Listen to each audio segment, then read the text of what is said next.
चलिए तो अगला क्वेश्चन डिस्कस करते हैं। देखो ये जो क्वेश्चन है आपके सामने, ये बहुत ही शानदार क्वेश्चन है और ये क्वेश्चन का अगर आप बेसिक से बनाओगे ना तो बहुत लंबा क्वेश्चन ये बनने वाला है। क्वेश्चन आपके सीजीएल में पूछा गया था और क्वेश्चन बोला गया था कि कितनी संख्याएं 200 से 800 तक ऐसी हैं जो ना 5 से विभाजित होंगी ना 7 से विभाजित होंगे। अब इस सवाल को अगर बेसिक से बनाने लग गए तो कम से कम 1.5 पन्ने बर्बाद होने हैं। लेकिन जो कंसेप्ट मैं आपको स्मार्ट अप्रोच देते आ रहा हूँ, आपको उसी कंसेप्ट पर काम करना है और ये सवाल आपके सामने सेकंडों में बन जाएगा। तो जैसा कि आपने कहा यहाँ पर कि सर ऐसी संख्या जो ना 5 से विभाजित हो ना 7 से विभाजित हो, और किसके बीच बात करनी है, 200 से लेकर 800 तक। तो एक बार 1 से 200 तक निकालोगे, फिर एक बार 1 से 800 तक निकालोगे और दोनों को क्या करोगे, माइनस करोगे। यानी हम यूं यहाँ पर कह सकते हैं कि 800 और 200 के बीच में कितनी संख्याएं होंगी, यहाँ पर 601 संख्याएं, जिसको अप्रोक्सीमेशन के लिए आप 600 ले लीजिए।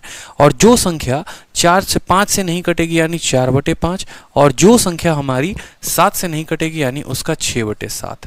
ठीक है, यहाँ पर समझ गए मेरी बात को कि टोटल कुल मिलाकर 200 और 800 के बीच 601 संख्याएं होती हैं। यहाँ पर 200 से लेकर 800 तक 601 संख्याएं होती हैं, जो यहाँ पर हम 600 ले सकते हैं। तो अगर हम यहाँ पर 600 लेंगे, ठीक है, अप्रोक्सीमेशन के लिए, ताकि हमारी ये संख्या कट जाए, तो 5 से काटेंगे तो आप बोलेंगे सर 5 से 120 बार में गया।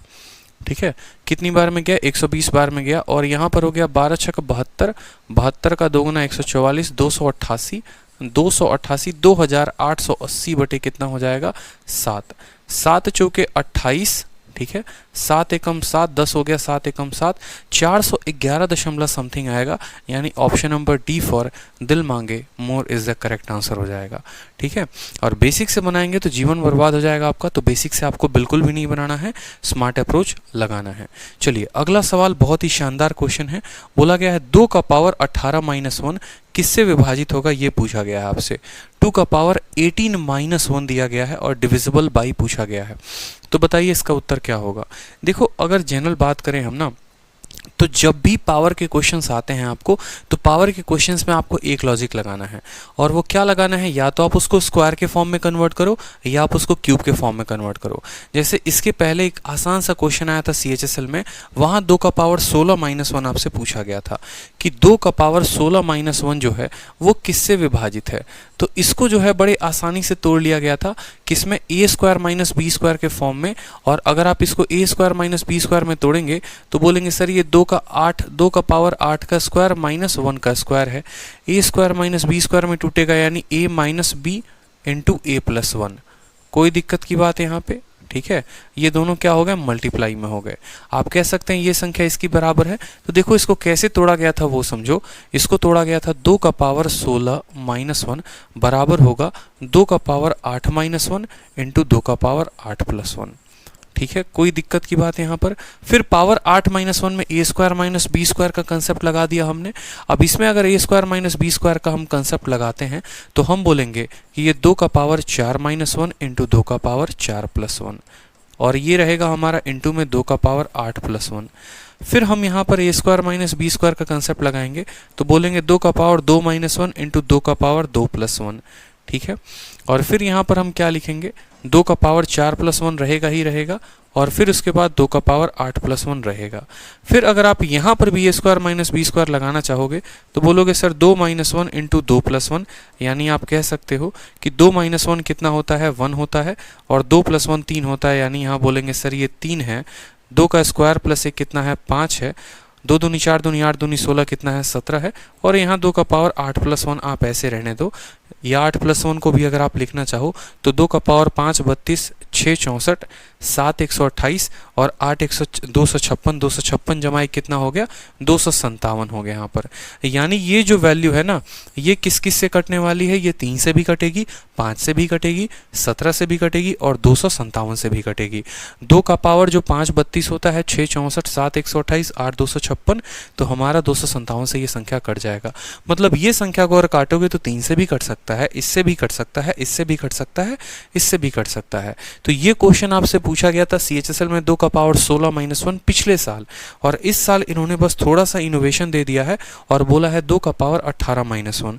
अब भैया 2 का पावर 18 - 1 पूछे हैं तो यहाँ पर क्या हम स्क्वायर लगा पाएंगे, और स्क्वायर लगाएंगे तो क्या उसके हिसाब से मेरा ऑप्शन है तो स्क्वायर के हिसाब से ऑप्शन नहीं है, तो इस बार थोड़ा सा चेंज किया गया है, इसको हम बदलेंगे क्यूब में। तो हम बोलेंगे देखो सर 2 का पावर 18 माइनस 1 जो है इसको क्यूब में बदलो, यानी ए क्यूब माइनस बी क्यूब। तो कह सकते हो 2 का पावर 6 का क्यूब है माइनस 1 का क्या है क्यूब है। अब ए क्यूब माइनस बी क्यूब किस में टूटता है, तो ए माइनस बी और इनटू अपना ब्रैकेट में जो भी पोर्शन रहे हमें उससे मतलब नहीं है, ठीक है, हमें उससे मतलब नहीं है। मान लो ये ब्रैकेट में के नाम का बंदा है और ब्रैकेट में जैसे क्या आएगा A square plus B square plus A B, जिसकी आवश्यकता हमें नहीं है क्योंकि वो बहुत बड़ी संख्या हो जाएगी और उस हिसाब से यहाँ पर ऑप्शंस हमारे नहीं दिए गए हैं। अब 2 के पावर 6 माइनस 1 को आप क्यूब के फॉर्म में भी तोड़ सकते हो और आप स्क्वायर के भी फॉर्म में तोड़ सकते हो। इसको स्क्वायर के फॉर्म में तोड़ोगे तो बोलोगे ये किसका स्क्वायर है, तो 2 के पावर 3 का स्क्वायर है। यानी अगर आप बोलोगे सर 2 के पावर 6 को 2 का पावर 3 माइनस 1, ए स्क्वायर माइनस बी स्क्वायर क्या टूटेगा, ए माइनस बी इंटू ए माइनस ए प्लस बी, तो 2 का क्यूब माइनस 1 इंटू 2 का क्यूब प्लस 1, ठीक है, और ये पोर्शन क्या है के है तो के रहेगा, ठीक है। यहाँ पर 2 के पावर 6 माइनस 1 को हमने किस में तोड़ा, ए स्क्वायर माइनस बी स्क्वायर को ए माइनस बी इंटू ए प्लस बी, 2 का पावर 3 8, 8 में से 1 गया तो 7, ठीक है, इंटू कितना हो गया 9 और इंटू हो गया हमारा के बहुत बड़ी संख्या है तो उसको हम लेंगे नहीं। बोला गया है ये सवाल किससे कटने वाला है, 7 9 या फिर के, तो ऑप्शन में देखो यहाँ पर क्या है 7 है, डी फॉर दिल मांगे more is the correct answer हो जाएगा, ठीक है। चलिए अगला क्वेश्चन देखिए, अगला क्वेश्चन बहुत अच्छा क्वेश्चन है। सवाल में क्या बोला है वो देखिए, बोला गया है 2 का पावर 20 प्लस 1 कंप्लीटली डिविजिबल है किसी वोल नंबर से, ठीक है। तो which of the following is completely divisible by the same number. मान लो ये किसी संख्या x से कटता है, तो इसमें से कौन सा ऐसा ऑप्शन है जो उस सेम संख्या से कटेगा। मतलब x अगर इसको काटता है तो x इसमें से किसको काटने वाला है, तो जाहिर सी बात है अगर x इसको काटता है ना तो x या तो इसके देखो यहाँ पर किसको काटेगा, स्क्वायर या क्यूब, किसको काटेगा, इसके स्क्वायर को नहीं इसके क्यूब को काटेगा। स्क्वायर को भी काट सकता है, जैसे मानो मैंने कहा कि अगर जो है x जो है देखो x जो है वो 2 को डिवाइड करता है, तो x जो है वो 2 के स्क्वायर को भी डिवाइड करेगा, x जो है वो 2 के क्यूब को भी डिवाइड करेगा, x 2 के पावर 4 को भी डिवाइड करेगा। यानी कहने का मतलब क्या है कि अगर हम इस संख्या का क्यूब करें या फिर हम जो है, ठीक है, क्यूब करे तो इसको काट सकता है। इसके अलावा एक और बात समझो, जैसे मानो अगर आपको वैसे हल नहीं करना है तो आप ऑप्शंस को पकड़ो। ऑप्शन में आपके सामने क्या दिया गया है वो आप देखो ज़रा। ऑप्शन में जो है आपके सामने दिया गया है पहला, दूसरा, तीसरा, चौथा। मान लो हम चौथे ऑप्शन को पकड़ते हैं, 2 का पावर 60 प्लस 1।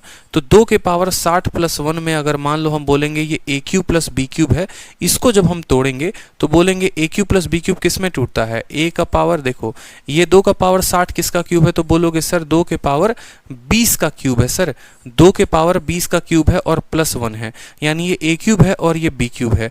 ए क्यूब प्लस बी क्यूब किस में टूटता है बताओ, ए प्लस बी, ठीक है, और ब्रैकेट में A square plus B square minus A B के फॉर्म में। इससे हमें कोई लेना देना नहीं है, इसको के मान लो।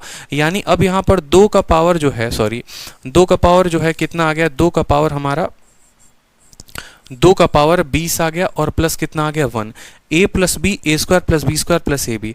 अब जाहिर सी बात है देखो 2 का पावर 20 प्लस 1 यहाँ दिख रहा है हमारे ऑप्शन में दिख रहा है कि नहीं। अगर ये जो है x से कटता है, ये संख्या x से कटता है, तो ये वो संख्या होगी जो x से कटेगा, यानी इसका आंसर कितना होगा 60। बोलोगे सर आपने 60 को ही क्यों पिक किया, क्योंकि भाई 20 का क्यूब मुझे 60 दिखा यहाँ पर, ठीक है, 20 का क्यूब मुझे क्या दिखा 60 दिखा यहाँ पर। तो मैंने कहा इसका जो है अगर इसको मैं ए क्यूब प्लस बी क्यूब के फॉर्म में तोड़ता हूँ जिसमें a प्लस बी यहाँ पर मुझे नजर आ जाएगा, तो अगर ये कटेगा तो ये भी संख्या कटेगी, ठीक है। चलिए अगला सवाल देखिए, बोला गया है 2 का पावर 25 जमा 2 का पावर 26 जमा 2 का पावर 27 किससे कटेगा। तो देखो ये सवाल पूछा गया है किससे कटेगा, तो आपको एक सिंपल सा फंडामेंटल ध्यान रखना है, किससे कटेगा किससे नहीं कटेगा। जब भी ऐसी संख्या होती है और जब भी ये संख्याएं सीरीज में होती हैं तो बड़ा आसान तरीका होता है इनको निकालने का। हमें क्या करना होता है, सबसे छोटी वाली संख्या को पकड़नी होती है जिसका पावर सबसे कम है, उसको हमें क्या करना होता है, उसको हमें कॉमन लेना होता है, ठीक है। उसको अगर आप कॉमन ले लेते हैं तो बाद की सभी संख्याएं जो हैं वो आसानी से हल हो जाती हैं, ठीक है। जैसे आप यहाँ पर कॉमन लीजिए, आपको कुछ नहीं करना है, आपको बस यहाँ पर एक पावर को कॉमन लेना है। 2 का पावर 25 26 27 में आप 2 के पावर 25 को कॉमन ले लीजिए। तो जब 25 को 25 से कॉमन ले लीजिएगा तो कितना पावर बचेगा, 0 बचेगा। जब 26 में से 25 कॉमन ले लीजिएगा 2 का पावर 1 बचेगा। 27 में से 25 कॉमन ले लीजिएगा तो 2 का पावर 2 बचेगा। यानी यहाँ पर बाहर 2 का पावर 25 रहेगा। यहाँ कितना आएगा, किसी भी संख्या का पावर 0 कितना होता है, 1 होता है। तो यहाँ पर आएगा 1 प्लस 2 और प्लस कितना आएगा 4, यानी 4 2 6 और 1 कितना हो जाएगा 7। तो 7 इंटू ये 2 का पावर कितना हो जाएगा 25। ये संख्या किससे कटेगी, बाहर जो कांस्टेंट नंबर है उससे कटेगी, यानी ये 7 से कटेगी। इसी तरीके से कल के दिन 4 टर्म 5 टर्म 6 टर्म 7 टर्म दे दिया जाए, आपको बस ये करना है सबसे छोटे वाले को बाहर पकड़ के निकाल लेना है और अंदर जो ब्रैकेट का सम बचता है वही हमारा आंसर हो जाता है। ठीक, चलिए अगला डिविजिबिलिटी का क्वेश्चन देखिए। सेम आधार पर है 7 का पावर 81, 82 और 83 किससे कटने वाला है। जो कंसेप्ट हमने आपको दिया एकदम उसी पर बनाना है। दोनों सवाल CHSL में बैक टू बैक पूछे गए हैं। एक सवाल आपको 19 तारीख को पूछा गया था 2020 में और दूसरा 17 को पूछा गया था। ठीक है, कोई दिक्कत की बात यहाँ पे, ये कोरोना काल के पहले पूछा गया क्वेश्चन है और ये कोरोना काल के बाद में पूछा गया क्वेश्चन है अक्टूबर में, और ये मार्च में जब कोरोना का लॉकडाउन नहीं लगा था। क्योंकि शिफ्ट तो सेम ही थे, CHSL के कुछ पेपर पहले हुए थे कुछ बाद में हुए थे। तो हमें इसका भी आंसर देना है। कितना कॉमन लेंगे बताइए, तो 7 का पावर आप 81 कॉमन ले लेंगे, तो अंदर 7 का पावर 0, 7 का पावर 1, 7 का पावर कितना बचेगा 2 बचेगा। कितना हो जाएगा 7 का पावर 81, 1 हो गया प्लस 7 हो गया प्लस कितना हो गया 49 हो गया। कोई दिक्कत की बात यहाँ पे, 49 1 50 और 7 कितना हो गया 57। 57 इंटू 7 का पावर 81। अब बोलोगे सर 57 तो मुझे दिख ही नहीं रहा है। मेरे भाई 57 नहीं दिख रहा तो कोई बात नहीं, इसमें से एक 7 उधारी ले लो। ठीक है, 7 के पावर 81 को ऐसे लिख लो ना कि ये 7 इंटू 7 का पावर 80 है, 7 का पावर 1 इंटू 7 का पावर 80 है। और अब गुना करके देखो, क्योंकि सारे ऑप्शन 350 से थोड़े से ज़्यादा हैं, तो 7 का 7 गुना 49 होता है और 7 का 5 गुना 35 होता है, यानी 300। ठीक है, 349, 7 7 49 और 7 बचे 35, 799 हो जाएगा आपका, सॉरी 399 इंटू 7 का पावर 80। क्या 399 दिख रहा है? बिल्कुल ऑप्शन नंबर ए दिख रहा है। तो हो सकता है कि भैया इससे एक फैक्टर इसने उधारी ले लिया हो, एक संख्या उधारी ले लिया हो। ऑप्शन में आपके एग्जामिनर ने 7 ना देकर इसमें से एक संख्या मल्टीप्लाई करवा दी हो, 2 संख्या मल्टीप्लाई करवा सकता है, 3 संख्या मल्टीप्लाई करवा सकता है। तो ये आपको देखना है। मुझे जैसे 57 नहीं दिखा, लेकिन मुझे 350 400 के आसपास की संख्याएं दिखी। एक साथ को अगर मैं मल्टीप्लाई करता बाहर निकाल कर, तो ये संख्या मल्टीप्लाई होने के बाद सेम आंसर देती। चलिए सेम तरीके से यहाँ पर भी संख्या दिया गया है 61, 62 और 63। अब सवाल सेकंडों में बनाओगे। 4 का पावर 61 बाहर निकाल दो, यहाँ 1 बचेगा, यहाँ 4 बचेगा और यहाँ 4 का स्क्वायर 16, 16 4 20 और 1 21। जो संख्या 21 से विभाजित होती है वो संख्या 3 से भी होती है। Option number A is the correct answer. 4 का पावर 61 निकाल दोगे, यहाँ 1 बचेगा, यहाँ 4 बचेगा, यहाँ 16 बचेगा, जोड़ में क्या आएगा 21। अगर ये संख्या 21 से कटेगी तो ये संख्या 3 या 7 से कटेगी। 7 नहीं, ऑप्शन में 3 है, 3 उत्तर देंगे। ठीक है, एकदम सेकंडों में बना देंगे। चलो अगला संख्या देखो, बड़ा शानदार क्वेश्चन है और इसका मैं आपको बताऊंगा ट्रिक। ठीक है, और यहाँ से हम काम करेंगे बहुत ही शानदार और जबरदस्त जिंदाबाद ट्रिक पे। सवाल बोला गया है आपको, एक 4 अंकों की संख्या है जो रिपीटिशन से बनती है। 4 अंकों की संख्या है जो रिपीटिशन से बनती है किसी 2 अंकों की संख्या से। मतलब 25 को 2 बार रिपीट कर दिया, 32 को 2 बार रिपीट कर दिया, 64 64, 65 65, 66 66, 32 32, 35 35, 91 91, इस तरीके से करके कोई भी 2 अंकों की संख्या का 2 बार रिपीट करके 4 अंकों की संख्या बना दी गई है। बोला गया है कोई भी नंबर इस तरह का हमेशा किससे डिविजिबल होगा। ठीक है, अब आपको सीखना है master concept, mother of all concept. यहाँ पर मदर ऑफ ऑल कंसेप्ट कह लो, मास्टर कंसेप्ट कह लो, स्मार्ट अप्रोच कह लो, जो कहना है कहो। यहाँ पर तो मास्टर कंसेप्ट हमारा क्या कहता है, जैसे मानो मैंने कहा 2 संख्याएं हैं ए और बी। अगर हम ए बी को रिपीट करके 4 अंकों की संख्या बनाएं तो ये ए बी होगा। अगर यहीं ए बी को रिपीट करके हम 6 अंकों की संख्या बनाएं तो ये ए बी हो जाएगा। अगर यहीं ए बी को रिपीट करके हम 6 ना करके मान लो 8 अंकों की संख्या बना दे तो ये ए बी और ए बी हो जाएगा। मतलब कहने का मतलब 12 12 12 12 12 12 12 12 12, इस तरीके से करके एक बार 4 अंकों की संख्या बनाई, 6 अंकों की संख्या बनाई, 8 अंकों की संख्या बनाई, और बोलेगा कि ये किससे कटेगा, ये किससे कटेगा। और हमेशा आपको एक ट्रिक बताता हूँ, वो ट्रिक याद कर लो, फिर गर्दा उड़ा दोगे यहाँ पर। तो इस ए के लिए क्या रखना, 1 रखना है। यहाँ पर इस ए के लिए क्या लिखना है समझो, इस ए के लिए आपको 1 लिखना है, बी के लिए 0 लिखना है, फिर ए के लिए 1 लिखना है, और लास्ट वाले बी को कुछ नहीं करना, ऐसे ही 0 मतलब भुला दो वहाँ पे। जीरो आएगा और जीरो का मतलब यहाँ कुछ नहीं है, यहाँ पर जीरो नहीं आएगा, ऐसे ही 101। 4 अंकों की संख्या है तो 3 अंकों से कटेगी, 6 अंकों की संख्या है तो 5 बार में कटेगी, 5 अंकों की संख्या से कटेगी, 8 अंकों की संख्या तो हमेशा उससे एक कम संख्या से कटेगी। ए के लिए 0, बी ए के लिए 1, बी के लिए 0, ए के लिए 1, यानी ये संख्या 101 से कटेगी। ठीक है, अब बात करते हैं यहाँ पर, तो क्या बोलोगे सर, ए के लिए 0, सॉरी ए के लिए 1, ए के लिए 1, बी के लिए 0, ए के लिए 1, बी के लिए 0, ए के लिए कितना 1, और लास्ट वाले के लिए कुछ नहीं लिखना, मतलब ये संख्या इससे कटेगी। ठीक है, फिर यहाँ पर आ जाओ, यहाँ पर क्या बोलोगे सर, ए के लिए 1, बी के लिए 0, ए के लिए 1, बी के लिए 0, ए के लिए 1, बी के लिए 0, ए के लिए 1, लास्ट वाले को ऐसे छोड़ देना है।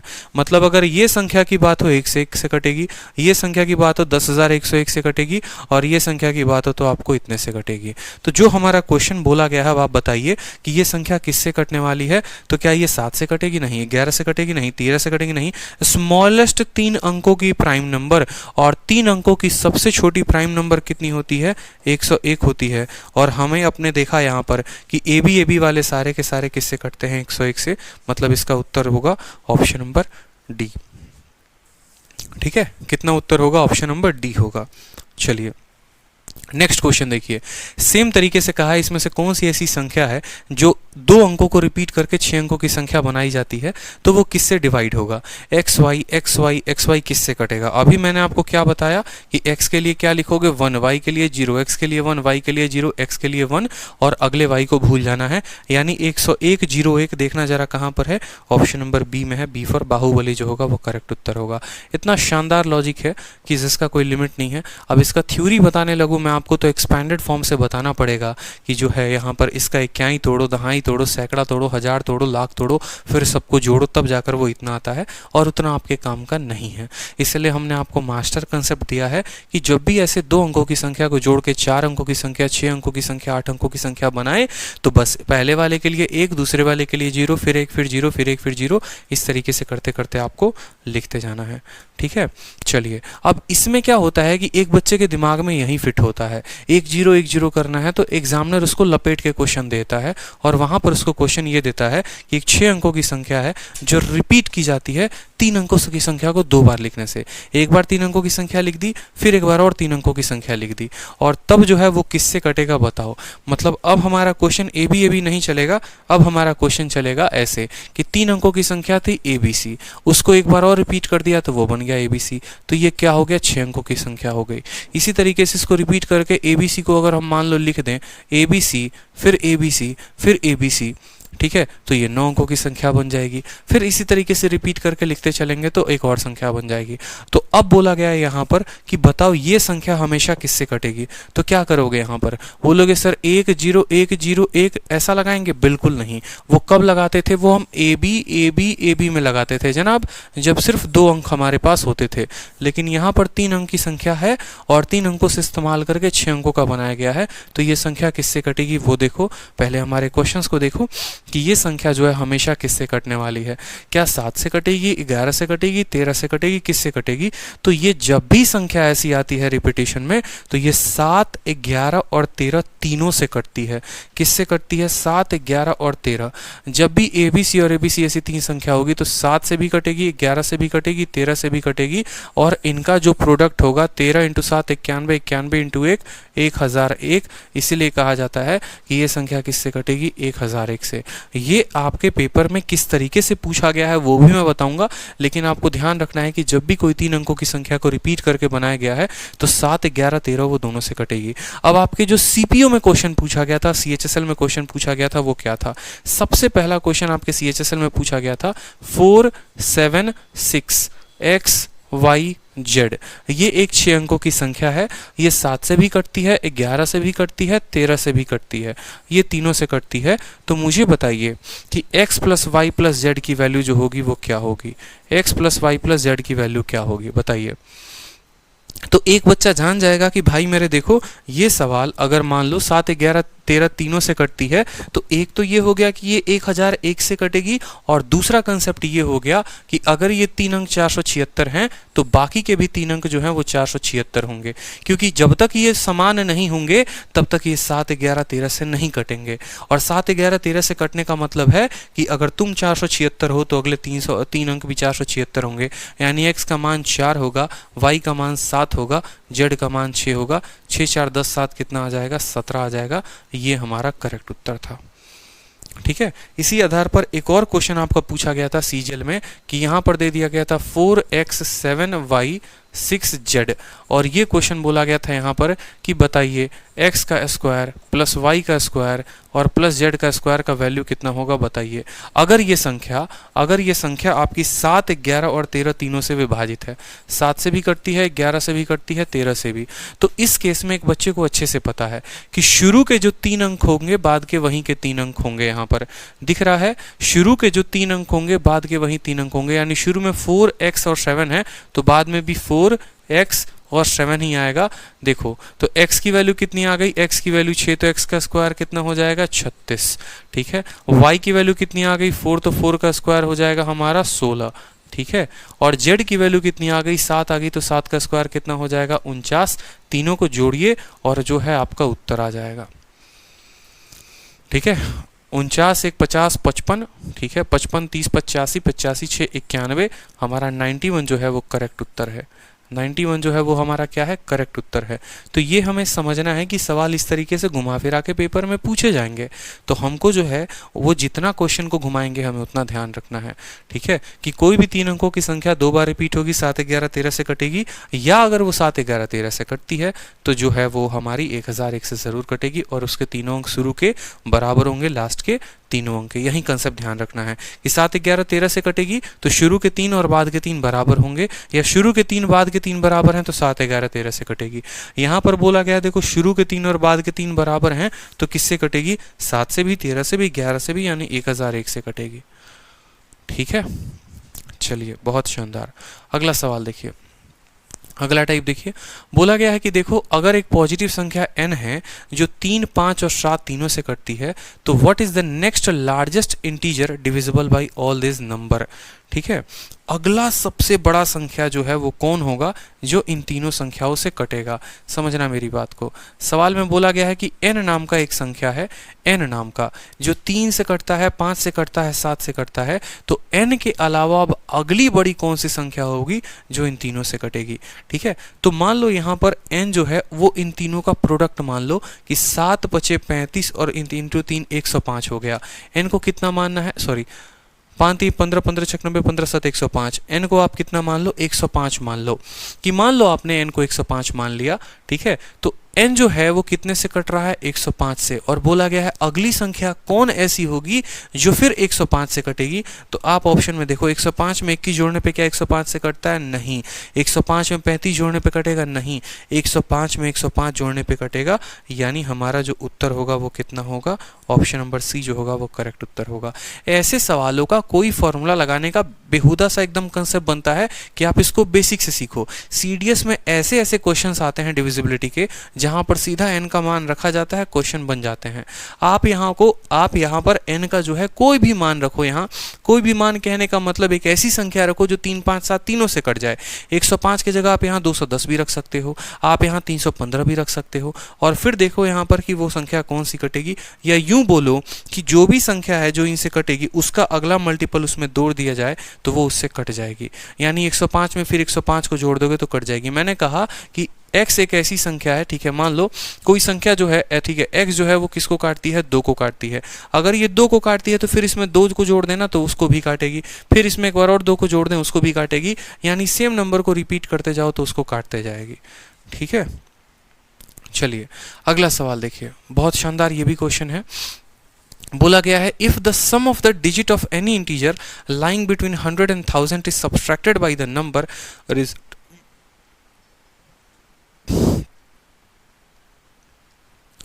सॉरी, ठीक है, थोड़ा दिक्कत है।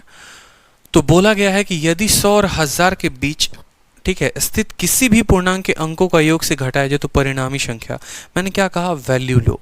बोला गया है कि sum of digit of any integer lying between 100 and 1000, 100 और 1000 के बीच में कोई भी संख्या जो इसके बीच की है, अगर उसके अंकों को हम जोड़ें तो वो हमेशा, ठीक है, sum of digit of any integer lying between इतना सबट्रैक्टेड फ्रॉम द नंबर, उसके अंकों को जोड़कर, ठीक है, उसके अंकों को जोड़कर उस संख्या से हम घटा दें तो वो संख्या हमेशा किससे कटेगी। यही तो बोला गया है कि sum of digit of any integer lying between 100 and 1000, मान लो वो संख्या हो गई 100 और 1000 के बीच में, मान लो वो संख्या हो गई 500, ठीक है, जो 100 और 1000 के बीच में है वो संख्या को हमने मान लिया 500, ठीक है। अब बोला गया है कि सम ऑफ डिजिट, यानी 500 का सम ऑफ डिजिट कितना है, 5 है, उसको सब्ट्रैक्ट करो उसी नंबर से, यानी 500 में से 5 आप सब्ट्रैक्ट करो, आपका आ जाएगा 495। और बोला गया है ये संख्या किससे कटेगी, हमेशा किससे कटेगी, तो 495 को भाग करके देखो, क्या ये 6 से कटेगा, नहीं, 6 से कटने वाली संख्या के लिए आपको 2 से कटना जरूरी है। क्या ये 2 से कटेगा, बिल्कुल नहीं। क्या ये 5 से कट रहा है, बिल्कुल कट रहा है 595, और 9 से कट रहा है, हाँ भैया बिल्कुल कट रहा है, मतलब सी भी आ रहा है, डी भी आ रहा है। तो जैसे ऐसा केस आए फिर उसका अगला कोई नंबर ले लो, जैसे मानो आपने 500 लिया, अब मान लो मेरी इच्छा हुई कि मैं यहाँ पर क्या करता हूँ, मैं यहाँ पर 400 लेता हूँ। अब मैंने कहा कि 400 में से मुझे 4 घटाना है, 400 मुझे 4 घटाना है तो 396। अब 396 देखो 9 और 6 और 3 9, ये तो 9 से कट रहा है लेकिन 5 से नहीं कट रहा, मतलब ऑप्शन नंबर डी काट देंगे। मैंने कहा ना कि बेसिक मज़ा बहुत आता है सीखने में, लेकिन काम खराब करता है, क्योंकि बेसिक आप कभी पेपर में लगाते ही नहीं है, आपके पास समय काफ़ी कम है, आपको सेकंडों में सवाल को उड़ाना है, तो आप जो है ऐसा नंबर पकड़ो, ठीक है, जो आसानी से कट जाए, कोई दिक्कत की बात नहीं। अब आप बोलोगे सर मैं शुरू में ही 400 ले लेता, आपको जो है आंसर सीधा 9 आ जाता, तब मैं आपको 5 बता भी नहीं पाता। लेकिन कल के दिन आप कोई संख्या लेते, आपका दिखता कि यार 2 से कट जा रहा है, जैसे ये जो है 2 से कट जाएगा, फिर आप बोलते सर ये तो 2 से कट रहा है। मेरे भाई बोला गया ऑलवेज, हर केस में, किसी भी केस में, और अपने दिल को तसल्ली देना हो तो कोई भी 5 संख्या, 10 संख्या, 15 संख्या ले लो और उसको जो है उसके अंकों के योग से घटा के देखो। 2 केस में, 3 केस में अगर 9 लग रहा है तो हर केस में 9 लगेगा, बात खत्म, ठीक है। आप एक काम करो ना, 105 ले लो, ठीक है, 105 के अंकों का योग कितना हुआ, 6 हुआ, 105 में से 6 घटा दो, 99 आएगा। 99 किससे कटता है, तो 99 ना 5 से कटता है, ना 2 से कटता है, ना 6 से कटता है, सिर्फ और सिर्फ 9 से कटता है। उत्तर दे दोगे 9, ठीक है, कोई दिक्कत की बात, तो हमेशा का बात हुआ है तो हमेशा जो है आपको वैल्यू लेने पर आ जाएगा। चलो अगला क्वेश्चन देखो, बोला गया है m और n जो है वो पॉजिटिव इंटीजर हैं, ठीक है, कोई पॉजिटिव इंटीजर है, 5 हो सकते हैं, 10 हो सकते हैं, और m माइनस n जो होगा वो एक हमेशा इवन नंबर होगा। m माइनस n इवन कब होता है, देखो कोई भी संख्या इवन कब आती है, जब एक ऑड नंबर को ऑड नंबर से घटाओ तो इवन आता है, जैसे 5 में से 3 घटा दिया तो 2 आएगा, या एक इवन नंबर को इवन नंबर से घटाओ तो हमारा इवन नंबर आएगा। यानी 5 m और n जो हैं या तो दोनों के दोनों ऑड होंगे, नहीं तो दोनों के दोनों इवन होंगे, तभी उनका डिफरेंस जो है वो एक इवन नंबर आएगा। तो बोला गया है बताओ m square minus n square हमेशा डिविजिबल होगा किससे, ठीक है, हमेशा डिविजिबल होगा। तो हमने क्या कहा, यानी m और n जो हैं वो दोनों के दोनों क्या हैं, m और n जो है वो दोनों के दोनों ऑड हो सकते हैं, इवन हो सकते हैं। अगर m और n ऑड हैं तो देखो कंसेप्ट क्या बनेगा हमारा यहाँ पर, आंसर तो हम सीधा एक लाइन में वैल्यू पुट करके बता देंगे आपको बाद में, बट कंसेप्ट से सीख लो कि मैंने कहा कि m और n, देखो कोई भी 2 ऑड संख्या को घटाओगे तो इवन मिलता है, या कोई भी 2 इवन संख्या से इवन को घटाओगे तो हमारा जो है ऑड मिलेगा। जैसे सॉरी 5 से 3 घटाओगे तो 2 मिलेगा, या 4 में से 2 घटाओगे तो 2 मिलेगा। यानी 2 इवन का जो डिफरेंस होता है वो इवन होता है, 2 ऑड का डिफरेंस जो होता है वो ऑड होता है। यानी एक केस में मान के चलते हैं कि अगर ये दोनों ऑड हो तो क्या होगा, और अगर ये दोनों इवन हो तो क्या होगा, ठीक है जनाब। तो मान लीजिए कि अगर ये दोनों संख्याएं ऑड हैं तो आपको पता है किसी भी 2 ऑड संख्या का अंतर कितना आता है, इवन आता है, ठीक है, और यहाँ पर किसी भी 2 संख्या का जोड़, किसी भी 2 ऑड संख्या को जोड़ो तो वो भी इवन आता है, यानी इवन इंटू इवन नंबर हमें मिलने वाला है, ठीक है। अगर हम इवन की बात करें तो ये भी इवन आएगा, ये भी इवन आएगा, यानी किसी भी इवन नंबर का क्या होगा, मल्टीप्लिकेशन होगा यहाँ पर। तो यहाँ पर तो सबसे पहली बात कोई ऑड नंबर हो नहीं सकता है, और यही केस आपको दिया गया है ऑप्शन में, कोई भी ऑड नंबर नहीं है, किसी भी इवन को किसी भी इवन के साथ मल्टीप्लाई करना है, कोई ऑड नंबर है ही नहीं यहाँ पे, ठीक है। तो ये थ्योरी से ऐसे करते रह जाओगे, डिफरेंस निकालोगे, इनकी वैल्यू लोगे, सबसे शानदार मेरा मानो कोई भी एक वैल्यू ले लो। एक काम करो, m को जो है आप 5 ले लो और n को आप 3 ले लो, ठीक है, ले लिया आपने, जहां पर m जो है वो n से बड़ा है। अब 5 का स्क्वायर 25 और 25 में से 9 घटाओ कितना आएगा 16। 16 किससे कटता है? 16 4 से कटता है, बिल्कुल। 16 8 से कटता है, बिल्कुल। 16 ना 6 से कटता है ना 12 से कटता है। दो ऑप्शंस आ गए। फिर कोई उसकी जगह पर दूसरा वैल्यू ले लो। मान लो कल के दिन आपकी इच्छा जागी और आपने कहा सर मैं m को 4 मानता हूं और n को 2 मानता हूं, ठीक है। तो 4 का स्क्वायर 16 और 16 में से 4 गया तो कितना आएगा 12। अब यहाँ पर 12 जो है आ तो गया, कोई दिक्कत की बात नहीं, लेकिन ये 12 जो है 4 से कटता है कि 8 से? 8 से नहीं कटेगा, 4 से कटेगा। दो केसेस में हमारा 4 वेरीफाई हो गया है, ठीक है। दो केसेस में हमारा 4 वेरीफाई हो गया है। और भी कोई केस ले लो, कोई और छोटी संख्या ले लो। एक काम करो, यहाँ पर m को जो है 3 ले लो और n को जो है वो 1 ले लो। ले सकते हो क्योंकि दोनों के दोनों पॉजिटिव है और इनका डिफरेंस एक इवन नंबर है। इसका स्क्वायर 9 होता है और 9 में से 1 गया तो 8 होता है। 8 से जो है या तो 8 कटेगा, 8 से या तो 4 कटेगा। लेकिन एक फेल में हमारा 8 जो है वो, एक केस में हमारा 8 फेल हो गया है। देखो आपको बस ऐसा करना है कि आपको 2-3 नंबर लेते चलने हैं और उसमें बस ये देखना है कि कौन वाली संख्या फेल नहीं हो रही है, ठीक है। जैसे आप कोई भी संख्या लो, 4 कभी फेल नहीं होगा, लेकिन ऐसा होगा कि कभी कोई संख्या 8 से कट जाएगी, कभी 12 से भी कट जाएगी। मतलब जो संख्या देखो होगा क्या, 4 से कटेगी तो 8 से जरूर कटेगी, 4 से कटेगी तो 12 से जरूर कटेगी, इस बात को ध्यान रखो। लेकिन हमेशा जो है वो किससे बोला जाएगा, तो हमेशा 4 से बोला जाएगा। हमेशा किससे कटेगी, तो हमेशा 4 से। एग्जाम्पल ले लेता हूँ फिर से एक बार, m को 3 मानो, इसको 1 मानो, तो इनका अंतर कितना आया, 3 का स्क्वायर में से 1 का स्क्वायर, यानी 9 में से 1 गया हमारा 8 आया। अब यहाँ पर मान लो कि 4 मानो 2 मानो, 4 का स्क्वायर 16, 16 में से 2 गया कितना हो गया, 16 में से 4 गया तो हो गया आपको 12, ठीक है। मान लो यहाँ पर 5 मानते हैं और यहाँ पर कितना मानते हैं, 5 मानते हैं, 3 मानते हैं। 25 में से जो है 9 गया तो कितना आएगा 16। हर केस में आप देखते चलो तो हर केस में जो संख्या है वो 4 से निश्चित तौर पे विभाजित हो रही है। 8 भी 4 से कटेगा, 12 भी 4 से कटेगा, 16 भी 4 से कटेगा। लेकिन ऐसे कंडीशंस होंगे कि कभी कोई संख्या 8 से कट गई, कभी नहीं कटी। ये 8 से कट जा रही है, ये नहीं कट जा रही है। ये जो है 12 से कट जा रही है, बाकी दोनों 12 से नहीं कट रहे हैं। तो हमें वो संख्या पकड़ना है जो हर केस में डिवाइड करे, यानी 4 वो संख्या होगी जो हर केस में डिवाइड करे। सेकंडों के काम होते हैं ये। सेकंडों में आप वैल्यू रखोगे और आपका उत्तर आ जाएगा। सीडीएस में ऐसे प्रश्न बहुत ज़्यादा पूछे जाते हैं।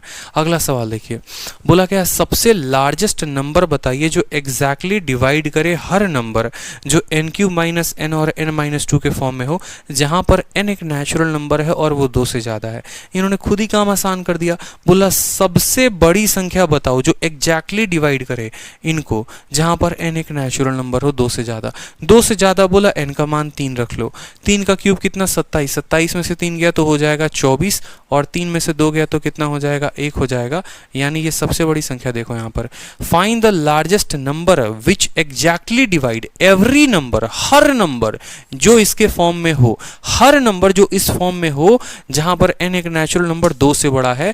3 का क्यूब 27 होता है, 27 में से 3 गया तो 24, 3 में से 2 गया 1, तो 24 × 1 कितना हुआ, यानी हर नंबर कितने से कटेगा, कम से कम 24 से कटेगा।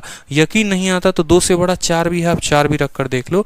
4 का क्यूब 64 होता है, देखो, ठीक है। 3 वाले केस में कितना आया था, 3 वाले केस में 24 आया था। 4 के क्यूब में 64 और 64 में से 4 गया तो 60 और 4 × 2 कितना हो गया, 4 में से 2 गया तो 2, 60 × 2 120।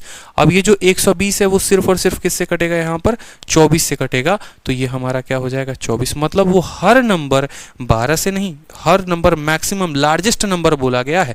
4 से, देखो ये 6 से भी कट रहा है, 12 से भी कट रहा है, ठीक है। लेकिन इन तीनों में 6, 12 और 24 में सबसे बड़ा कौन सा है, लार्जेस्ट नंबर कौन सा है, तो 24 है। बोलोगे सर लार्जेस्ट 48 भी तो दिख रहा है। मेरे भाई 48 कैसे काटेगा बताओ, जब यहाँ पर तुम n के जगह पर 3 रखते हो तो तुम्हारा आ रहा है 24। क्या 24 48 से कटेगा, नहीं कटेगा। और बाकी दोनों संख्याएं 24 से छोटी हैं, मतलब उत्तर हमारा कितना होगा, 24 होगा, ठीक है।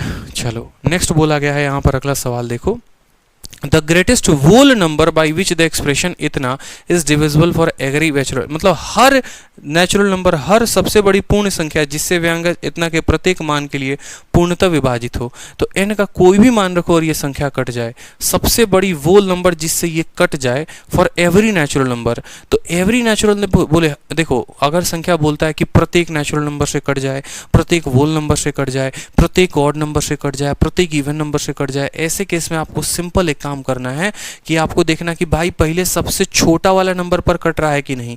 अगर सबसे छोटे वाले नंबर पे नहीं कटेगा तो इसका मतलब वो किसी पे नहीं कटेगा। तो कभी भी नेचुरल बोले तो नेचुरल में सबसे छोटा नेचुरल नंबर कौन सा होता है, 1 होता है। अगर इवन नंबर बोले तो सबसे छोटा इवन नंबर 2 होता है। ऑड में बोले सबसे छोटा इवन नंबर 1 होता है। तो यहाँ पर बोला गया है कि ये भैया सबसे बड़ा वोल नंबर कौन सा है जो यहाँ पर सबसे बड़े हर प्रत्येक नेचुरल नंबर से कट जाए। आपको सबसे छोटा नेचुरल नंबर लेना है और वो होता है 1।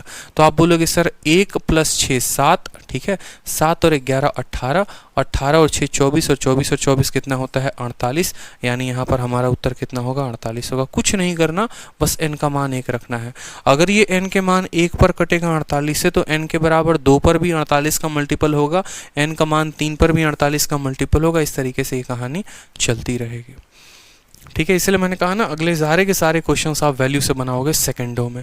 अगला सवाल देखो, सारे पूछे गए प्रश्न हैं, कोई कैट में पूछा गया है, कोई यूपीएसआई में पूछा गया है, कोई एसएससी में, कोई रेलवे में, कोई इस तरीके से अलग अलग परीक्षाओं में पूछे गए हैं। इसमें सीडीएस के भी क्वेश्चन सबसे ज़्यादा हैं, ठीक है। तो ऐसे क्वेश्चन में हमेशा याद रखना होता है कि एन की वैल्यू हम लें और हम सवाल को बना पाए। अब अगला क्वेश्चन देखोगे तो बोला गया एन एक वोल नंबर है ग्रेटर देन 1। खुद बोल दिया है कि एन एक वोल नंबर है और जो 1 से बड़ा है।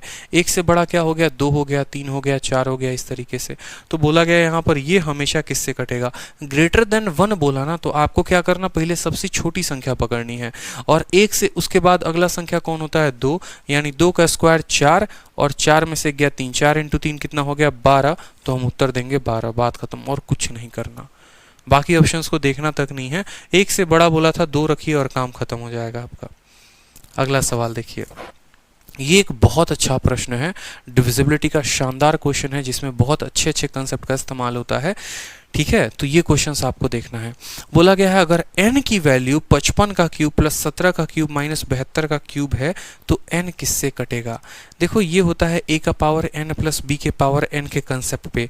अगर कोई नंबर a का पावर n प्लस b का पावर n है और n वहाँ पर ऑड है तो वो a प्लस b से ज़रूर कटता है, ठीक है। उसी कंसेप्ट पर आधारित है, लेकिन ये एक लेवल ऊपर का क्वेश्चन है। जैसे मान लो आपको क्या पढ़ाया जाता है कि अगर n नाम की कोई संख्या है और n अगर a का पावर n प्लस b के पावर n के फॉर्म में है तो 2 केसेस होते हैं, या तो n की वैल्यू जो है वो ऑड हो या फिर n की वैल्यू इवन हो।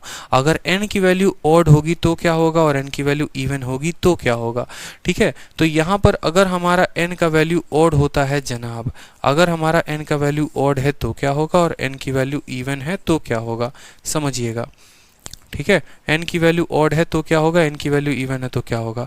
अगर n की वैल्यू ऑड है, जैसे 1 और 1 है, 3 और 3 है, 5 और 5 है, तो ये संख्या n जो है वो हमेशा डिवाइड होगी किससे, a प्लस b से। ये तय है कि वो a प्लस b से हमेशा कटेगी। ये तय है कि अगर वो संख्या ऑड है तो वो हमेशा a प्लस b से कटेगी, और अगर वो संख्या इवन है तो वो किसी से नहीं कटेगी, वो किसी से नहीं कटने वाली। ऐसा कुछ नहीं कह सकते नहीं भैया ये a प्लस बी से कटेगी ही कटेगी। जैसे मानो यहाँ पर बोला गया क्या ये a प्लस बी से कटेगी, तो आप बोलेंगे नहीं ये नहीं कटेगी। लेकिन वही n अगर ऑड है तो ये a प्लस बी से 100% कटेगी, ठीक है। सवाल देखिए कैसे पूछा जाता है आपके पेपर में, तो आपको और क्लैरिटी मिलेगी। जैसे सवाल आपको बोला गया कि n की वैल्यू 2 का क्यूब है और यहाँ पर 3 का क्यूब है, ठीक है। तो n किससे कटेगा बताओ जल्दी से। तो आप बोलोगे सर ये a cube plus b cube है और a cube plus b cube क्या देता है बाहर, a प्लस b देता है, और इंटू a का स्क्वायर प्लस b का स्क्वायर माइनस a b देता है। यानी ये सर a प्लस b से ज़रूर कटेगा। कटेगा यहाँ पर कोई समस्या की बात है, यहाँ कोई दिक्कत की बात है, यहाँ नहीं है कोई परेशानी की बात। मतलब मैंने वही बात बोला कि जब पावर ऑड होता है तो ये किससे कटता है, a प्लस बी से ज़रूर कटता है, ठीक है। तो अगला क्वेश्चन मेरा आपके सामने है कि अगर n की वैल्यू 2 का पावर 71 प्लस 3 का पावर 71 हो तो ये जो n है ये किससे कटेगा। तो बोलोगे सर 2 + 3 यानी 5 से ज़रूर कटेगा। कोई समस्या की बात यहाँ पर। अगला क्वेश्चन फिर आपसे पूछा जाए, क्वेश्चन नंबर 3, कि अगर n की वैल्यू 101 का पावर 1001 हो और 103 का पावर 1271 हो तो ये किससे कटेगा। बोलोगे सर पावर ऑड है ना सर, पावर ऑड है और पावर को तो सेम रहना पड़ेगा। यहाँ पर 1001 पावर सेम है और ये जो है ये क्या है, ऑड है, तो यानी ये सर 204 से कटेगा ही कटेगा सर, ठीक है, किससे कटेगा? 204 से कटेगा। पावर सेम रहना चाहिए क्योंकि ए का पावर n और बी का पावर n।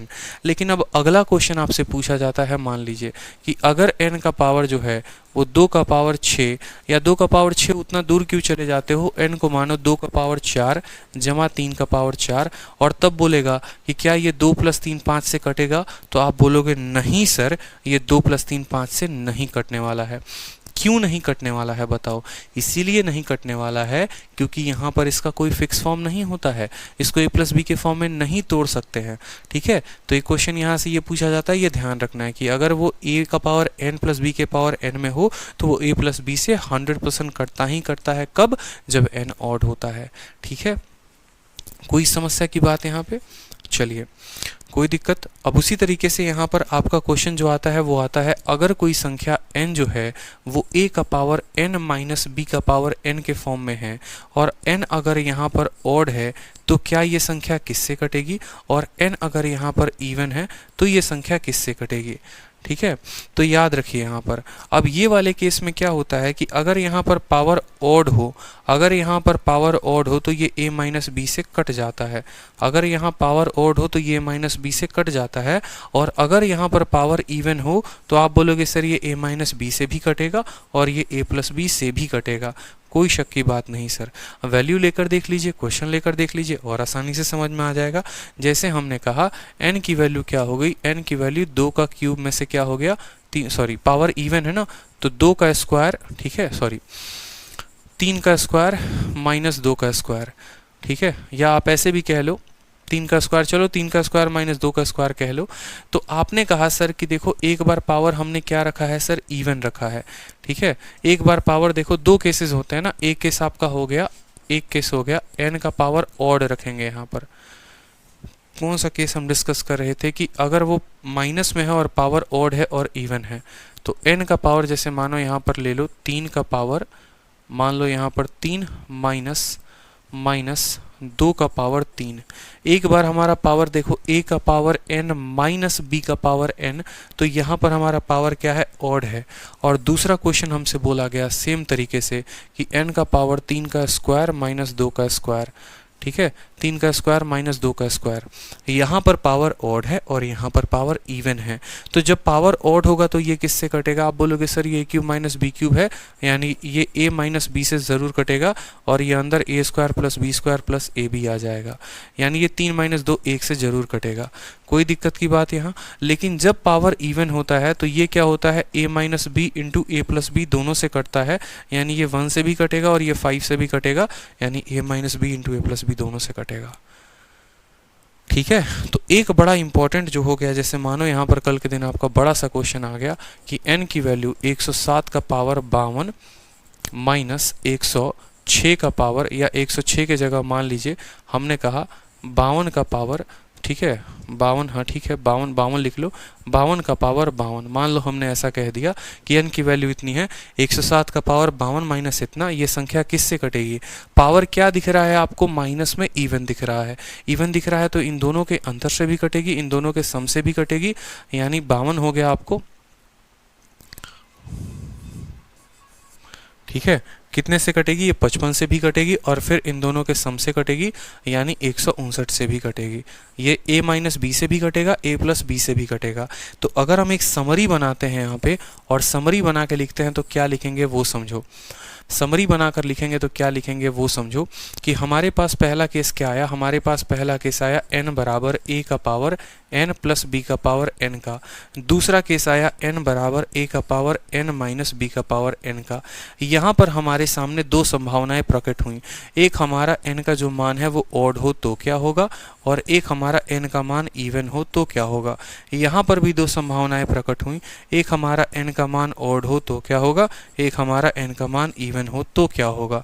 ठीक है, कोई समस्या की बात यहाँ यही तो था कि एक बार प्लस है एक बार माइनस है और n की दोनों संभावनाएं हो सकती हैं। n या तो ऑड हो सकता है नहीं तो इवन हो सकता है। तो यहाँ पर देखते हैं कि अगर ऐसे केसेस होते हैं तो क्या क्या होते हैं। जब भाई साहब यहाँ पर ऑड हो ना, जब ऑड हो तो आप अपने मन में a³ + b³ बना लो, a³ + b³, और a³ + b³ किससे कटता है? a + b से कट जाता है। ठीक है, और ये ना a + b से कटेगा, ठीक है, और ना ही a माइनस बी से कटेगा, कुछ नहीं जब इवन रहेगा। तो माइनस में जब आ जाए तो माइनस में आ जाए तो आप ऐसे समझ लो ए स्क्वायर माइनस पावर को ऑड रखो, यानी ए क्यूब माइनस बी क्यूब। ए क्यूब माइनस बी क्यूब किससे कटेगा, तो हमेशा a माइनस बी से कटेगा, ठीक है। और माइनस में पावर इवन बोले तो ए स्क्वायर माइनस बी स्क्वायर, ए स्क्वायर माइनस बी स्क्वायर किससे कटता है, a माइनस बी से और a प्लस बी से। तो ये बड़ा शानदार ट्रिक हो जाएगा याद करने का, ठीक है। ये बड़ा शानदार तरीका हो जाएगा याद करने का कि आप जो है पावर के जगह पे कोई ना कोई वैल्यू एज्यूम कर लेते हो। जैसे यहाँ ऑड बोलता है तो 3 रख लो, इवन बोलता है 2 रख लो। तो ए क्यूब प्लस बी क्यूब ए प्लस बी से कटता है, लेकिन ए स्क्वायर प्लस बी स्क्वायर किसी से नहीं कटता। उसी तरीके से ए क्यूब माइनस बी क्यूब ए माइनस बी से कटता है, लेकिन ए स्क्वायर माइनस बी स्क्वायर ए माइनस बी ए प्लस बी दोनों से कटता है। ध्यान रहेगा ये बात, ठीक है। तो अब ये तो सारे के सारे छोटे कंसेप्ट होते थे जिसके ऊपर पहले सवाल आते थे, लेकिन अब एक अच्छा सा क्वेश्चन आपको दिया गया है। आपके मेंस के मॉक टेस्ट में आपको ये क्वेश्चन दिख सकता है कि n का मान जो है वो बराबर है 55 के क्यूब जमा 17 का क्यूब और माइनस 72 का क्यूब। तो n जो है वो किससे डिविजिबल है ये बोला गया है, n जो है वो किससे डिविजिबल है ये बोला गया है, बताइए। तो बताएंगे, मान लो यहाँ पर देखो, क्या 55 और 17 का सम किसके बराबर है, आप बोलेंगे सर 55 और 17 जो है वो 72 के बराबर है। दिख रहा है आपको कि 55 और 17 का जोड़ किसके बराबर है, 72 के बराबर है। तो ज़रा 72 के केस में ये क्वेश्चन जो है हमने पढ़ा था वो क्या लिखेंगे, हम बोलेंगे सर देखो 72 का क्यूब, ठीक है। 72 का अगर हम क्यूब करते हैं तो 72 का क्यूब क्या होता है, 72 किससे बना है, 55 प्लस 17 से बना है। बना है कि नहीं बना, बताओ। 72 जो बना है वो कैसे बना है, 55 और 17 से बना है। यानी 72 के क्यूब को हम इतना लिख सकते हैं। और इसको लिखने का मतलब क्या है, इसको लिखने का मतलब a प्लस बी के क्यूब में तोड़ना है, यानी a का क्यूब प्लस b का क्यूब प्लस 3 इंटू ए इंटू बी इंटू, ठीक है, और a प्लस बी, ठीक है। 55 सॉरी 3 इंटू ए कितना है 55 है, b कितना है 17 है, ठीक है, और a प्लस बी कितना हो जाएगा 72 हो जाएगा। तो 72 लिखो यहाँ पे, कोई दिक्कत की बात यहाँ पे। तो ऐसा लिख सकते हैं कि 72 का क्यूब, ठीक है, बराबर होगा 55 का क्यूब प्लस 17 का cube plus 3 into 55 into 17 into 72, ठीक है। यहाँ पे कोई दिक्कत की बात नहीं। सवाल में बोला गया है 55 प्लस 17 माइनस 72, ठीक है। तो 55 प्लस 17 और ये 72 को उधर लेके चले आओ, उनको इधर लेके चले आओ, तो बोलोगे 3 इंटू 55 इंटू 17 इंटू 72, और ये क्या आ गया, माइनस में आ गया, बराबर 55 का क्यूब प्लस 17 का क्यूब माइनस 72 का क्यूब, ठीक है। 55 का क्यूब 17 का क्यूब माइनस 72 का क्यूब का वैल्यू क्या हो गया, माइनस 3 इंटू 55 इंटू 17 इंटू 72, 3 55 17 72, 3 55 17 72। यानी अगर हम बात करें n की वैल्यू इतनी है, देखो सवाल में बोला गया है n की वैल्यू इतनी है, तो n की वैल्यू अगर इतने के बराबर है 55 17 और 72 का क्यूब, और ये वाला क्यूब जो है, ये वाला जो क्यूब है वो इसके बराबर है, तो देखो बोला गया है n जो है वो इसके बराबर है और ये वाला इसके बराबर है, तो क्या कह नहीं सकते कि n इसके बराबर है, बोलो n इसके बराबर, ये इसके बराबर, तो n इसके बराबर हो सकता है या नहीं हो सकता है। तो अब हम n के जगह पर क्या लिख देंगे, n के जगह पर ऐसा लिखेंगे -3 इंटू 55 इंटू 17 इंटू 72, और तब बोला गया है बताओ n किससे कटेगा, n जो है वो किससे कटेगा। तो बताओ क्या 7 और 13 दोनों से कटेगा, 13 से काटने वाली कोई संख्या यहाँ दिख रही है, नहीं दिख रही, तो 13 नहीं होगा। क्या 3 और 13 दोनों से कटेगा, 3 से तो कट रहा है, 13 से काटने वाली कोई संख्या नहीं है, मतलब a भी नहीं होगा b भी नहीं होगा। क्या 3 और 17 दोनों से कट रहा है, तो भैया 3 से भी कट रहा है, 17 से भी कट रहा है, तो c से हो सकता है। नन ऑफ दिस तो होगा नहीं जब हमारा c आंसर आ गया। तो क्लियर हो गया कि जब ये सवाल ऐसे आए तो आपको क्या ध्यान रखना है, आपको ये ध्यान रखना है कि 55 से कटेगा, 17 से कटेगा, ठीक है, और 55 और 17 72 से कटेगा और इनके 3 गुने से कटेगा, इसलिए सवाल हमारा जो है 3 और 17 है। कोई दिक्कत की बात। जब भी ऐसा दिखे कि दो संख्याओं का जोड़ 1 के बराबर हो, तो जैसे tan a प्लस बी वाला कंसेप्ट लगाते थे उसी तरीके से यहाँ पर लगाना है कि भैया 72 कैसे बना, तो 55 और 17 को जोड़ने से बना, उनका जोड़ 72 के बराबर करो और वहाँ पर इस वैल्यू को लिखो और तब उस केस में आप आंसर निकाल सकते हो। चलो अगला क्वेश्चन देखो, अगला क्वेश्चन देखो, बोला गया है how many values of x and y are possible अगर ये संख्या 45 से कट जाए। बोला गया है 45 से कटेगी तो ये यहाँ पर x और y के कितने वैल्यूज पॉसिबल हैं। ठीक है, x और y के कितने वैल्यू पॉसिबल हैं। एक क्वेश्चन 45 पे था और एक क्वेश्चन 55 पर था कि अगर यहाँ पर y की अगर ये संख्या जो है 55 से कट जाती है, अगर ये संख्या 55 से कट जाती है तो x और y के कितने पॉसिबल वैल्यूज़ होंगे, और अगर ये संख्या 45 से कट जाती है तो x और y के कितने पॉसिबल वैल्यूज़ होंगे, x, y के। तो बड़े आसान से बनाते हैं, एक कंसेप्ट आप सीख लेंगे तो इसके ऊपर बहुत सारे क्वेश्चन आप बना पाएंगे। तो चलिए सवालों को देखते हैं। किससे कटने की बात कही गई है आप बताइए। तो बोला गया है सर 45 से कटे। अब जाहिर सी बात है 45 से कटने का मतलब क्या है माय डियर, जो संख्या 5 से भी कटे और जो संख्या 9 से भी कटे। और 5 से कौन सी संख्याएं कटती हैं, जिनके इक्याई के स्थान पर या तो 0 होता है नहीं तो 5 होता है। यानी कहने का मतलब क्या है कि अगर हम इस संख्या को लिखे तो बोलेंगे, इस संख्या को लिखे तो बोलेंगे 75x64 हो सकता है, ठीक है, या फिर 75x, ठीक है, 75x64 और 5 हो सकता है। क्योंकि अगर ये संख्या जो है 45 से कटेगी यानी 5 से कटेगी, और 5 से कटने के लिए या तो यहाँ 0 होगा नहीं तो 5 होगा, ठीक है। अब यहाँ पर समझिएगा मेरी बात को कि जब यहाँ पर 0 होगा और जब यहाँ पर 5 होगा तो कैसे लिखेंगे, 75x640, या तो ये संभव है, या 75x645 ये संभव है। तो हमने 45 की डिविजिबिलिटी चेक करने के लिए 5 की डिविजिबिलिटी चेक कर ली, अब 9 की डिविजिबिलिटी चेक करनी है। ये संख्या 9 से कब कटेगी, जब इसके अंकों का योग कितना होगा, 9 होगा। कोई भी संख्या 9 से कटती है जब उसका डिजिट का सम 9 होता है। यहाँ पर देखिए 7, 5, 12, 6, 18 खत्म, 4 आया है तो x के लिए कितना आना पड़ेगा, x के लिए 5 आना पड़ेगा। तो x, y क्या बन गया, 5, कितना बन गया, 0 बन गया। मतलब एक पेयर हमारा क्या हो गया, 5, 0 हो गया, ठीक है। कोई दिक्कत की बात यहाँ। दूसरे पेयर की बात करते हैं हम यहाँ पर, तो देखेंगे 7, 5, 12, 6, 18 खत्म, 5 और 4 9 खत्म, यानी x को कितना होना पड़ेगा, 0। तो जब x 0 होगा तो अगला बंदा क्या होगा, 5 होगा, यानी ये इसका उत्तर हो जाएगा। तो कितने पेयर बन रहे हैं, 2 पेयर। हाउ मेनी वैल्यूज़, तो कितने वैल्यूज़, 2 वैल्यूज़। अब एक फंडामेंटल हम आपको बता दें यहाँ पर, ठीक है, कि अगर यहाँ पर y की 2 वैल्यूज़ आ गए ना तो x की वैल्यूज़ 2 आ सकते हैं, और आप बिना x का चेक किए भी 2 दे सकते हैं। लेकिन चेक कर लेते हैं तो हमारे पास 100% श्योरिटी आ जाती है आंसर को टिक करने की, ठीक है। चलो अगला क्वेश्चन देखो। नेक्स्ट क्वेश्चन बोला गया है, it is given that difference between 10 का पावर 34 प्लस 57 और 10 का पावर 33 प्लस n हमेशा डिविजिबल है 9 से, तो n की वैल्यू क्या होगी। बोला गया ये संख्या का और ये संख्या का जो भी अंतर आता है, जो भी अंतर आता है वो 9 से कट जाता है। बताओ जल्दी से n की वैल्यू क्या होगी, ठीक है।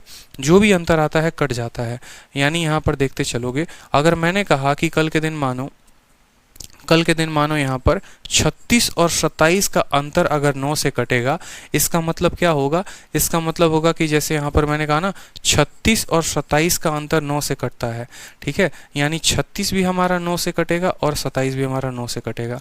अगर नहीं कटेगा तो हम इसका रिमाइंडर बांट लेंगे, इसका रिमाइंडर काट के देख लेंगे, और इसका जो सम आना चाहिए वो 0 आना चाहिए। कहने का मतलब क्या है, जैसे मानो एक छोटी सी बात हम आपको बोले, मान लो हमने कह दिया 50 और 50 में जो है हमने 5 घटा दिया तो आया 45, ठीक है। और 45 किससे कट गया, 9 से कट गया, ठीक है। कि ये दो संख्याओं का जो अंतर है वो 9 से कट रहा है, ठीक है। तो उस केस में क्या होगा, आप जब इसको 9 से डिवाइड करेंगे तो आपका रिमाइंडर आएगा -5, और जब आप इसको रिमाइंडर डिवाइड करेंगे तो आपका रिमाइंडर आएगा +5। तो ये दोनों का रिमाइंडर जो ऐड होने के बाद कितना हो जाएगा, 0 हो जाएगा। सेम कंसेप्ट हम यहाँ पर लगाएंगे। जब भी बोले कि दो अलग अलग संख्याओं का अंतर जो है वो कट जाता है तो हमें उनको इंडिविजुअली 9 से भाग करना है, ठीक है। यानी यहाँ पर 10 का पावर आपका 34 है और प्लस कितना है, 57 है, और अंतर क्या है, 10 का पावर 33 और प्लस कितना है, 9 है। इन दोनों का अंतर किससे कटने का कहा गया है, 9 से कटने का कहा गया है। तो हम क्या करेंगे, 9 से भाग करेंगे। 10 में देखो इसमें भी 9 से भाग करो और इसमें भी 9 से भाग करो, और दोनों का रिमाइंडर कितना आना चाहिए, दोनों का रिमाइंडर 0 आना चाहिए, क्योंकि इनका अंतर 9 से कट रहा है। तो यहाँ पर जब 10 में 9 का भाग लगाओगे तो रिमाइंडर आएगा 1। 57 में लगाओगे तो 9 छके 54, और यहाँ रिमाइंडर आएगा आपका 3, यानी रिमाइंडर कितना आ गया, 4। माइनस यहाँ पर लगाओगे घटाओगे तो कितना होगा, 1 होगा यहाँ पर, और यहाँ पर जो है रिमाइंडर कितना आना चाहिए, 3 आना चाहिए। तभी तो भाई साहब 4 - 4 कितना हो जाएगा हमारा, 0 हो जाएगा। यानी यहाँ पर n जो होगी एक ऐसी संख्या होगी जिसको 9 से भाग करने पर शेषफल कितना आएगा, शेषफल हमारा 3 आएगा। 9 से भाग करने पर शेषफल कितना आएगा, 3 आएगा। जरा ऑप्शंस को देख लेते हैं, ठीक है। यानी यूं आप कह सकते हैं कि इसका देखो 7 और 5 12, 12 का मतलब यहाँ डिजिट सम कितना आया, 3 आया। 7 दोनों यहाँ डिजिट सम कितना आया, 5 आया। 7 5 12 और 1 13, डिजिट सम आया 4। 7 5 12, 12 और 3 15, 15 को जोड़ेंगे डिजिट सम आया 6। कोई भी संख्या जो 9 से भाग होने के बाद शेषफल 3 देती है यानी उसका डिजिट सम कितना होगा, 3 होगा। तो कौन सा ऑप्शन होगा, ऑप्शन नंबर ए जो होगा वो करेक्ट आंसर होगा। और आप ऐसे भी भाग करके देख लो 570 को, आपका रिमाइंडर जो है वो कितना आएगा, 3 आएगा। 3 से भाग करने का मतलब 3 शेषफल बचने का मतलब है कि डिजिट सम 3 हो। 5 शेषफल बचने का मतलब है कि डिजिट सम 5 हो। 9 शेषफल बचने का मतलब है, यहाँ पर 9 तो बचेगा ही नहीं, 7 अगर शेषफल बच रहा है, 7 रिमाइंडर बच रहा है तो उसका डिजिट सम कितना होना चाहिए, 7 होना चाहिए। ठीक है, इस तरह के काफ़ी अच्छे अच्छे सवाल पूछे जाते हैं पेपर में। चलिए अगला सवाल देखिए, बोला गया है कि a का जो है वो यहाँ मान क्या होगा अगर ये संख्या 11 से कटेगी, और a और b का डिफरेंस जो दिया गया है सवाल में कितना दिया गया है, a। What is the value of a अगर ये संख्या 11 से कट जाए, and also difference between a and b is 1। ठीक है, तो मुझे लगता है ये सवाल आप कर पाएंगे। 11 की डिविजिबिलिटी के ऊपर है, ऑड और इवन वाले को जोड़ना है, a प्लस b का मान आ जाएगा, a माइनस b का मान आ जाएगा, और a का मान आप निकाल देंगे। ठीक है, आसान क्वेश्चन है, इसमें कोई दम नहीं है सवाल में। चलो, अब जैसे कि मैंने आप लोगों को अभी पढ़ाया था, ठीक है, वैसे ही ये क्वेश्चन आपको दिया गया है कि द नंबर 5 2 3 XYZ डिविजिबल है 7 8 और 9 से, तो x into y into z क्या होगा। अब यहाँ पर ये सवाल अगर कोई बच्चा बनाए तो वो लगा सकता है 2 मिनट 3 मिनट, लेकिन अगर आप छोटे से कंसेप्ट का इस्तेमाल करो, 9 के कंसेप्ट का इस्तेमाल करो, तो ये सवाल 1 सेकंड का है। मेरा मानना है कि यहाँ पर XYZ का कोई भी मान होगा, कोई भी मान होगा, दुनिया का कोई मान रख लो और वो 9 से कटेगा। आपका कोई भी संख्या दुनिया का 9 से कटता है तो उसका डिजिट का सम कितना होता है, आप बोलेंगे सर उसके डिजिट का सम जो होता है वो 9 होता है। क्या ऑप्शन नंबर यहाँ पर देखो 7 1 8 2 1 3 4 1 5 कौन है, ऑप्शन नंबर डी जो है वो करेक्ट आंसर है। यानी यहाँ पर x into y into z 180 होगा, वहीं करेक्ट आंसर होगा। मेरी बात समझ गए या नहीं समझ गए। मेरे कहने का मतलब, मान लो यहाँ पर x की वैल्यू कुछ भी है, मान लो यहाँ x की वैल्यू 1 है, यहाँ 2 है, और यहाँ पर एक ऐसी वैल्यू होगी जिसके कारण जो है ये आपका 7 से भी कटे 8 से भी कटे। जैसे मान लो यहाँ पर हमने मान लो 512 मान लिया, 512 नहीं मान सकते क्योंकि हमें एक ऐसी वैल्यू लेनी पड़ेगी, यहाँ पर एक ऐसी वैल्यू लेनी पड़ेगी जिसके कारण ये 7 से भी कट जाएगा, जिसके कारण ये 8 से भी कट जाएगा, और जिसके कारण जो है ये 9 से भी कट जाएगा। तो भैया अगर ये संख्या 9 से कटेगी यानी इनके डिजिट का सम कितना होगा, 9 होगा। ठीक है, इनके डिजिट का सम कितना होगा हमारा यहाँ पर 9 होगा, और जब इनको मल्टीप्लाई करेंगे, किसी भी संख्या में 9 से गुना लगाते हैं तो उसका डिजिट का सम कितना होता है, 9 होता है। ये हमारा करेक्ट आंसर हो जाएगा। चलिए अगला क्वेश्चन देखिए, नेक्स्ट क्वेश्चन बोला गया है सेम तरीके से, अभी जो पीछे 9 वाला क्वेश्चन पढ़ाया था सेम तरीके से ये वाला क्वेश्चन है कि x के स्थान पर कितना होगा कि ये संख्या 3 से कटेगा, इनका अंतर 3 से कटेगा। देखो अभी सेम सवाल हमने आपको करवाया था कि यहाँ पर पूछा गया था आपसे कि यहाँ पर n का कितना मान होगा कि ये संख्या 9 से कट जाए, और फिर 2 बाद में आपसे पूछ दिया गया कि यहाँ पर x के स्थान पर कितना होगा, 3 से कट जाए। क्या करना है, अगर इनका अंतर 3 से कटेगा तो इनको आप 3 से भाग करो। 10 को 3 से भाग करोगे शेषफल आएगा 1, 7 को 3 से भाग करोगे शेषफल आएगा 1। ठीक है, तो 1 - 1 यहाँ पर शेषफल कितना हो गया, 0 हो गया, माइनस यहाँ पर इसको भाग करोगे तो आएगा 1। तो यहाँ पर भाग जब करोगे तो यहाँ शेषफल आना चाहिए -1, क्योंकि ये 0 हो चुका है तो इसको भी 0 होना पड़ेगा। समझ रहे हो, ये 1 है और यहाँ पर -1 है, खत्म हो गया। यहाँ +1 आएगा तो यहाँ -1 आना चाहिए, यहाँ -1 आना चाहिए, तभी +1 -1 को काट पाएगा। यानी x एक ऐसी संख्या होगी जो 3 से भाग करने पर रिमाइंडर जो है वो 2 देगी। ठीक है, 3 से भाग करने पर या तो आप कह सकते हो कि सर यहाँ -1 हो, समझ रहे हो, या तो x पे -1 हो, या ये कह सकते हो कि सर x के जगह पर 2 हो, तभी तो 2 जमा 1 यानी 3 बन जाएगा, और 3 3 से कटने पर रिमाइंडर कुछ देगा ही नहीं, 0 देगा। 3 3 से कटने पर रिमाइंडर कितना देगा, 0 देगा। तो x का मान ऐसा होगा कि या तो वो नेगेटिव का रिमाइंडर -1 देगा या पॉजिटिव का रिमाइंडर 2 देगा। नेगेटिव का रिमाइंडर -1 देगा या पॉजिटिव का रिमाइंडर कितना देगा, 2 देगा। आप 2 जो है वो आपका करेक्ट उत्तर हो जाएगा। ये -1 नहीं है, ये +1 है, ये कितना है, +2 है, ठीक है। और बोला गया है लीस्ट वैल्यू, तो ये भी 2 दे रहा है रिमाइंडर, ये भी 2 दे रहा है। लीस्ट वैल्यू कौन सी है, तो 2 जो है वो हमारा करेक्ट उत्तर है। फिर से समझ लो, ये +1 ये -1, इसके चलते तो कोई रिमाइंडर नहीं आया, इसके चलते भी रिमाइंडर नहीं आना चाहिए। 3 इसको भाग करता है तो 1 आता है, 1 को कैंसिल करने के लिए 2 चाहिए, क्योंकि 2 + 1 फिर 3 बना देंगे और 3 से कट जाएगा, मतलब यहाँ 2 चाहिए और 2 यहाँ है, ठीक है। या 1 के साथ 5 आएगा तो 6 बना देगा, वो भी 3 से कट जाएगा। लेकिन छोटी संख्या की बात है तो हम जो है 2 को टिक करेंगे, ना कि 5 को, ठीक। चलिए अगला सवाल देखिए।